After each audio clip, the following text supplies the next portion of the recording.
हाँ। नमस्कार, जय भीम, सत श्री अकाल, जोहार। इस वक्त हमारे साथ हैं चौधरी विकास पटेल, राष्ट्रीय पिछड़ा वर्ग मोर्चा के राष्ट्रीय अध्यक्ष हैं। सर, आपका हमारे चैनल पर बहुत-बहुत स्वागत है। धन्यवाद। जैसे कि देखा जा रहा है अभी उत्तर प्रदेश के इलाहाबाद जिले में महाकुंभ का एक बड़ा आयोजन किया गया था, लेकिन अभी जो चीज़ें सामने निकल कर आ रही, ये देखने को मिल रहा है कि यहाँ भगदड़ मची और लोगों की काफ़ी जानें गईं। लेकिन जो प्रशासन ये कह रहा है कि कल 1 करोड़ लोग आने वाले हैं, 2 करोड़ लोग आने वाले हैं, लेकिन अभी तक कितने लोग मरे हैं, उनकी कोई पुष्टि नहीं कर पाई। इसको आप किस तरीके से देखते हैं सर? देखिए, एक तो अरबों रुपया इस आयोजन पर खर्च किया जा रहा है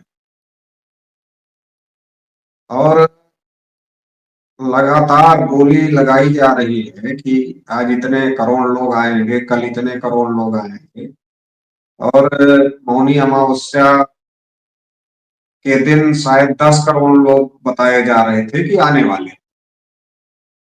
तो जब इतनी बड़ी संख्या में लोग आने वाले हैं या लोगों को लाया जा रहा है, ये जानकारी सरकार के पास में है, तो उस प्रकार का इंतजाम सरकार के द्वारा क्यों नहीं किया गया इतना सारा पैसा खर्च करने के बावजूद। और सरकार खुद ही बड़े बड़े प्रोपेगेंडा करके और अपनी मशीनरी को लगा करके लोगों को बुला रही है ज्यादा से ज्यादा। तो जब खुद ही सरकार बुला रही है, कहीं ऐसी बात तो है नहीं कि सरकार को जानकारी नहीं कितने लोग आने वाले हैं और ज्यादा लोग आ गए इसलिए दिक्कत हो गई। तो दिक्कत तो होनी नहीं चाहिए थी, क्योंकि सरकार के पास जानकारी थी कि इतने ज्यादा लोग आ रहे हैं। दूसरी बात यह है कि योगी आदित्यनाथ जी खुद ही महंत भी हैं और मुख्यमंत्री भी हैं। वो महंत भी हैं और मुख्यमंत्री भी हैं और इस धर्म के बड़े ठेकेदार भी हैं, तो उनकी भी ये जिम्मेदारी थी। लेकिन जिस प्रकार से इसको ज्यादा ध्यान इसके प्रचार प्रसार प्रोपेगेंडा करने में और इसके आधार पर राजनीति करके चुनाव जीतने का जो तरीका दिख रहा है, उतना ज्यादा ध्यान इसका ठीक प्रकार से इंतजाम हो, ठीक प्रकार से संचालन हो, उस तरफ नहीं है। कैबिनेट को लेकर के डुबकी लगाना, उसमें पानी एक दूसरे के ऊपर फेंकना और फिर कैबिनेट की मीटिंग वहां करना और लगातार वीआईपी को वहां बुलाना और इतना बड़ा विज्ञापन मीडिया में कि आज ये बना दिया गया, किसी को क्या बना दिया गया, क्या हो रहा है, ये सारी खबरें। लेकिन जो वहां का इंतजाम है उसको लेकर मीडिया में भी कोई खबर नहीं। जो खबरें मीडिया में इंतजाम को लेकर चलनी चाहिए थी, वो उस तरीके की खबरें नहीं चलती। तो ये जो कुल मिलाकर के ये कुंभ को आधार बना करके उत्तर प्रदेश की और भारतीय जनता पार्टी की जो सरकार है उत्तर प्रदेश की, वो राजनीति कर रही है। कुंभ का आयोजन के नाम पर राजनीति कर रही है और इसके आधार पर वो हिंदू मुसलमान करके देश में चुनावी फायदा उठाना चाहती है। इसलिए तो कल रात में जब ये घटना हुई तो सुबह मुख्यमंत्री के ट्विटर हैंडल पे ट्वीट आया ट्वीट आया कि क्या इस देश की जो बड़ी अल्पसंख्यक आबादी है, सबसे बड़ी अल्पसंख्यक आबादी है, क्या वो मानने के लिए तैयार है कि उनके पुरखे राम थे? इसका क्या मतलब है? रात में इतना बड़ा हादसा हुआ, सुबह मुख्यमंत्री के ट्विटर हैंडल से ये ट्वीट आ रहा है, इसका क्या मतलब है? इसका सीधा सीधा ये मायने है कि हम हिंदू मुसलमान के आधार पर विभाजित करके राजनीति करने के काम पर लगे हुए हैं। कुंभ आस्था का सवाल से हट करके राजनीति का केंद्र बना दिया इन लोगों ने, उसके आधार पर राजनीति करने का काम शुरू किया और उसके तहत ये सारे लोगों को मशीनरी लगा करके निकालना और बड़ी संख्या में वहां पहुंचाना, फिर सारे वीआईपी को बुलाना। अब जो वीआईपी कल्चर आ गया, तो वीआईपी कल्चर से क्या हुआ कि आम लोगों के लिए तो बड़े लंबे लंबे जाम है, 10-10 किलोमीटर के जाम है, और वही वीआईपी कल्चर के लिए सड़कें खाली है। तो इससे तो बद इंतजामी हुई, उस बद इंतजामी की वजह से ये इतनी प्रकार की घटना हुई जो बहुत बहुत ज्यादा दुखद है। लेकिन इससे ये बात समझने की बात है कि प्रशासन को 18 घंटे लग गए इसको क्लियर करने में कि कितने लोग घायल हुए, कितने लोगों की मौत हुई, और 18 घंटे बाद प्रशासन सामने आया और उसने कहा कि 30 लोगों की मौत हुई। तो मौत के आंकड़े प्रशासन ने दिए हैं अभी कि 30 लोगों की मौत हुई है और 60 लोगों के घायल होने की खबर दिया है। तो ये जो खबर है, ये आंकड़े और बढ़ सकते हैं अभी, लेकिन ये प्रशासन के द्वारा ये आया है। तो खैर जो भी है, लेकिन जब सरकार के पास ये सारी जानकारी थी, इसके बावजूद सरकार ने इंतजाम नहीं किया, तो इसकी वजह से ये घटना हुई। ये सरकार की विफलता है, सरकार चलाने वाले लोगों की विफलता जी, जिस तरीके से एक बड़ा ये आयोजन किया गया है, इसको भी कहीं न कहीं जैसा कि आपने कहा कि राजनीति की तरफ इसको झुकाने का काम किया जा रहा है, एक प्रोपेगेंडा तैयार किया जा रहा है और धार्मिक तुष्टीकरण किया जा रहा है। अभी कुछ वीडियोज़ ऐसे निकल कर आ रहे हैं जिसमें एक तुष्टीकरण ये भी करने का काम किया जा रहा है कि ये जो भगदड़ मची है साजिशन, बल्कि प्रशासन का जो नाकामयाबी थी उसको फेलियर को ना मानते हुए अब ये लोग कह रहे हैं कि ये एक साजिश थी। है। नहीं, सब कुछ दूसरे ही जिम्मेदार हैं, तो आप क्या कर रहे हो? आप किस लिए मुख्यमंत्री की कुर्सी पर हो और बड़े बड़े अधिकारी किस लिए वहां लगे हुए हैं? ये सारा इंतजाम क्यों है? अरबों रुपया खर्च क्यों किया जा रहा है? अगर सब कुछ दूसरे लोग ही करने वाले हैं तो आप क्या कर रहे हैं? जब जब अच्छी बात होगी तो उसका श्रेय आप ले लोगे, और जब बुरी बात होगी तो उसका ठिकाना दूसरे के सर पर फोड़ दोगे। तो ये मीठा मीठा गप और कड़ुआ कड़ुआ थू, ये थोड़ी ही चलेगा। अगर आप जो है उसके इंतजाम की जिम्मेदारी ले रहे हो और उसका श्रेय लेना चाहते हो, महाकुंभ का श्रेय लेना चाहते हो, तो आपकी जो बदइंतजामी हुई और जो इतनी बड़ी घटना हुई, इसका भी श्रेय आपको ही लेना पड़ेगा। ये दूसरे के सर पर इसका ठीकरा फोड़ने से काम नहीं चले।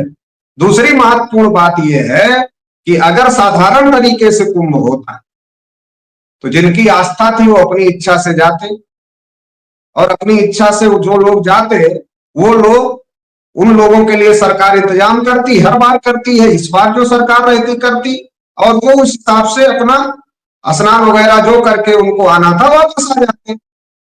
लेकिन इस बार इसको जिस प्रकार से इवेंट के तौर पर घोषित किया गया कि जैसे योगी आदित्यनाथ को ये लग रहा है कि इसके आधार पर ही 27 का चुनाव हमको जीतना है, ऐसा उनको लग रहा है, और इसके आधार पर वो सारी चीजें उस प्रकार से दिखावा ज्यादा हो रहा है, काम कम हो रहा है, दिखावा ज्यादा हो रहा, पब्लिसिटी ज्यादा हो रही है, और काम कम हुआ, इसकी पोल खुल गई इस घटना से। अगर जी, तो ये दिखावा करके वोट कैश करने का जो मामला है, ये दुर्भाग्यपूर्ण है, ये ज्यादा गलत है। और देश के जो तमाम भोले भाले लोग हैं, उन भोले भाले लोगों को आस्था के नाम पर बहका करके और इस प्रकार से उनके साथ घटनाएं हो रही।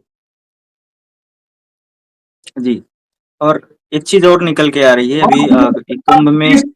25 लाख देने का ऐलान किया जा रहा है। अरे किसी आदमी की जान चली गई तो 25 लाख का क्या मतलब है? हुँ, मुख्यमंत्री जी ने कहा 25-25 लाख देंगे, तो इसका क्या मतलब है? तो बहुत छोटी राशि है। जी। अ, सर अभी एक चीज़ और देखने को मिला कि जो बहुत बड़े-बड़े महंत हैं जो अपने आप को धर्माचार्य मानते हैं और भविष्य जो कल का भविष्य बता देते हैं कि कल को क्या होने वाला है। लेकिन वो ये नहीं बता पाए कि भगदड़ मचने वाली है। ये जो लोग हैं, अब आप बताओ, पूरा देश, पूरा दुनिया विज्ञान की तरफ आगे बढ़ रहा है। पूरी दुनिया में नई नई खोज हो रहे, नए नए आविष्कार हो रहे, नई नई चीजें आ रही हैं। और ये कितने जाहिल लोग हैं कि ये कहते अंग्रेजी शिक्षा बंद करेंगे, ये कहते वर्ण व्यवस्था लाएंगे, ये कहते ये करेंगे वो करेंगे। तो ये जो लोग हैं, अंधविश्वास, कर्मकांड और लोगों की अज्ञानता का फायदा उठा रहे। अगर ये इतने ही योग्य होते तो देश में ना आईबी की जरूरत होती, ना सीबीआई की जरूरत होती, ना एलआईयू की जरूरत होती, किसी भी, ना तो खुफिया एजेंसी की जरूरत होती, क्योंकि यही बता देते सबसे पहले क्या होने वाला है, कहां क्या होने वाला है। तो ये सारा जरूरत क्यों है? क्योंकि ये लोग केवल और केवल लोगों को मूर्ख बना करके लूटने का काम कर रहे हैं, अपना धंधा चलाने का काम कर रहे हैं। कुछ हुनर सीख लिया है, उसको हुनर बोलते हैं। एक सुहानी शाह करके जादूगर टीवी पर आई थी, एक दौरान, तो जिससे बात करती थी उसके मन की बात बता देती, ऐसा टीवी पर दिखाया जाए। तो वो ये कहती थी कि ये हमारी कला है, इसमें हमारा कोई चमत्कार नहीं है, ये कला है। तो ये जो हुनर थोड़ा सीख लिया है, लोगों के मन की बात को समझने का जो हुनर सीख लिया है, उसका दुरुपयोग करके ये अपनी रोजी रोटी चला रहे।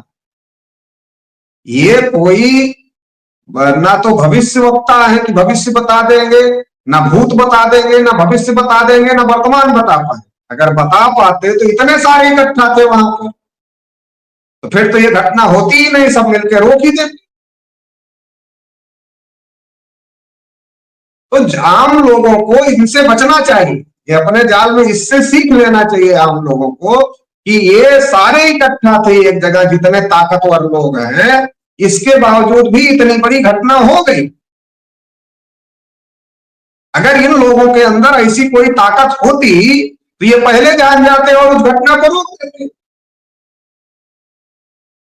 तो इससे जो हमारे भोले भाले लोग इनके ट्रैप में फंसते हैं, उनको सीखने की जरूरत। सर 1954 में जब महाकुंभ हुआ था, उस कुंभ में नेहरू भी आए थे और वहां भी भगदड़ मची थी, लगभग 1000 लोगों की मृत्यु हुई थी। तो इस पर बाबा साहब अम्बेडकर ने एक वक्तव्य दिया था हैदराबाद में कि अगर मैं मंत्री होता तो ये भगदड़ होने ना देता, और जो साधु, ये नागा साधु थे, उनके पैरों तले लोगों की जाने गई रौंद कर। इसको आप किस तरीके से देखते हैं आज के परिप्रेक्ष्य में? स्वाभाविक बात है, बाबा साहब अम्बेडकर ने ठीक बात कहा कि अगर कोई जिम्मेदार व्यक्ति और सही तरीके से प्रशासन चलाने वाला व्यक्ति उस पोस्ट पर रहेगा तो निश्चित रूप से नहीं होने देगा, क्योंकि ये तो सारा का सारा जिम्मेदारी का मामला है। अगर आपके उस पोस्ट पर रहते हुए, आप मुख्यमंत्री हैं और आपके पोस्ट पर रहते हुए अगर आप सारे प्रशासन और सारा इंतजाम आप खुद देख रहे हो, वहां जाकर के उसकी भी पब्लिसिटी कर रहे हो, कि बार बार जा रहे हो उसकी भी पब्लिसिटी कर रहे हो, मतलब हर चीज को पब्लिसिटी स्टंट बना के रखा हुआ है, पब्लिसिटी कर रहे हो, और इसके बावजूद भी इस प्रकार की घटना हो जा रही है, तो निश्चित रूप से अगर कोई योग्य व्यक्ति होगा तो नहीं होने देगा इस प्रकार की घटना, क्योंकि वो एक एक चीज को निगरानी रखेगा, एक एक चीज को देखेगा। लेकिन अगर प्रशासन का और शासन का और नेता जो है, अगर उसका मकसद व्यवस्था ठीक करना कम हो और फोटो खिंचवा करके, वीडियो बना करके, पब्लिसिटी लेकर चुनाव जीतने का मकसद ज्यादा हो, तो फिर तो इस प्रकार की दिक्कतें आएंगी। वही तो हो रहा है। इस सरकार चलाने वालों का फोटोग्राफी और वीडियोग्राफी में ज्यादा इंटरेस्ट है, कोई सिस्टम ठीक करने में ज्यादा इंटरेस्ट नहीं है। तो वो दुबकी कैसे उसकी फोटोग्राफी निकलवा रहे हैं, बाबा रामदेव के साथ हाथ पकड़ करके फोटोग्राफी निकलवा रहे हैं, तो सारे मंत्री को एक दूसरे के ऊपर पानी डाल रहे हैं, वो फोटोग्राफी आ रही, वीडियोग्राफी आ रही। अरे दूसरे तो रील बना ही रहे हैं, ये लोग भी तो वही काम कर रहे हैं, बस इनकी रील टीवी वाले चला रहे हैं, ये नहीं चला रहे तो, और इनके आईटी सेल वाले चला रहे हैं। तो इनका इंटरेस्ट अच्छा इंतजाम कम है, इनका इंटरेस्ट खुद की पब्लिसिटी करने में ज्यादा है, उस काम पर लगे हुए हैं, और इसलिए दिक्कत हुई। वरना 1954 का सिस्टम तो बहुत पीछे था। आज तो बहुत सारी टेक्नोलॉजी आ गई है, बहुत सारी चीजें आ गई हैं। 1954 में तो इतना चीजें नहीं थी। आज तो ड्रोन से लेकर के बहुत सारी चीजें आ गई।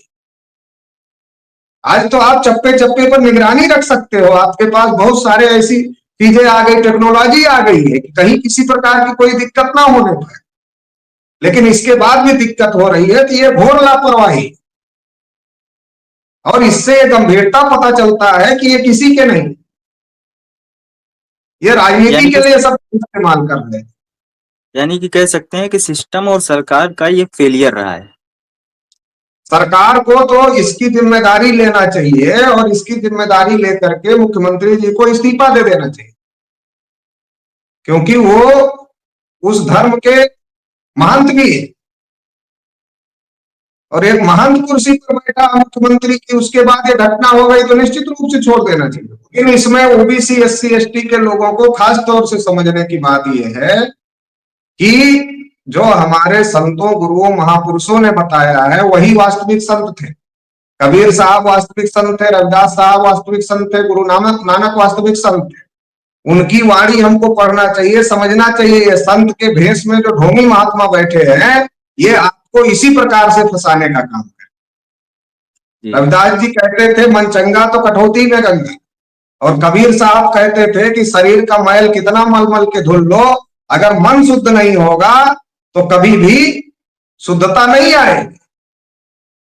तो हमें यह समझने की जरूरत है, मन शुद्ध करने की जरूरत है, और व्यक्ति व्यक्ति को बराबर समझकर समता स्वतंत्रता बंधुता न्याय के आधार पर सोच बनाने की जरूरत है। और जो हमारे संवैधानिक अधिकार हैं उसके लिए लड़ने की जरूरत है, क्योंकि जो हमारे संवैधानिक अधिकार है उसकी बात ना हो, इसीलिए सब प्रोपेगेंडा किया जाता है।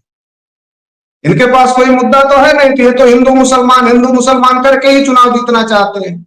तो हमारे एससी एसटी ओबीसी के लोगों को, माइनॉरिटीज के लोगों को खास तौर से अपने मुद्दे की बात करना चाहिए और उसके लिए लोगों को जागृत करना चाहिए, उसके लिए संघर्ष करना चाहिए।